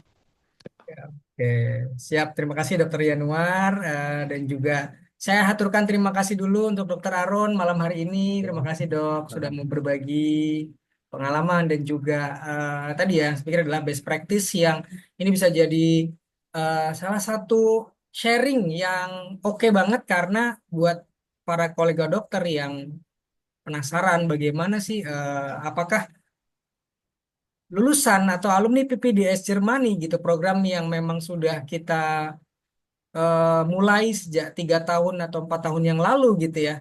Banyak sekali mungkin kendala, tetapi ya salah satu alumni kita yang sangat diapresiasi adalah Dokter Aron. Mungkin nanti akan kita hadirkan juga beberapa yang lain. Tapi sekali lagi ini adalah penyemangat buat teman-teman semua bahwa mewujudkan mimpi menjadi dokter spesialis di Jerman itu adalah hal yang nyata dan sangat mungkin tentunya untuk kita semua. Jadi sekali lagi saya ucapkan terima kasih juga untuk Dokter Adinia dan juga Dokter Yosef. Ada Dokter Lola Fedora juga dan jadi juga hadir juga Dokter Yanuar sebagai founder PPDS Jermani juga. Dan tentunya kepada seluruh peserta live webinar pada malam hari ini yang telat hadir, jangan khawatir karena nanti akan kami siapkan untuk rekaman atau hasil dari video Zoom kita pada malam hari ini. Tentunya saya berterima kasih sekali dan kita akan berjumpa kembali ada live webinar yang sudah siap hadir dan segera akan kita tayangkan di sosial media kami yaitu Instagram @ppds_Germany. Baik, kalau gitu saya akhiri sesi pada malam hari ini. Thank you buat semuanya. Terima kasih banyak. Sehat-sehat selalu buat para dokter. Kalian adalah garda terdepan untuk kesehatan di Indonesia dan tentunya juga untuk yang membantu di negara kita ini. Sekali lagi terima kasih banyak. Saya akhiri selamat malam. Salam sejahtera untuk kita semua. Assalamualaikum warahmatullahi wabarakatuh. Terima kasih. Makasih dok, makasih Pak Terima Ustadz. kasih banyak, Dok. Terima kasih banyak. Terima Terima kasih. kasih. Terima kasih, Pak. Terima kasih, Dokter Sampai Aaron. ketemu lagi di bulan Maret ya. Izin saya live-kan dahulu ya, para dokter sekalian. Terima kasih banyak, Dokter Adinia. Terima kasih. Dokter, Makasih Pak Islah. ya, Dokter Makasih Yosef. semua. Terima kasih banyak. Dokter Aaron, terima kasih banyak. Terima kasih Dokter Yosef. Terima kasih Dokter Aaron.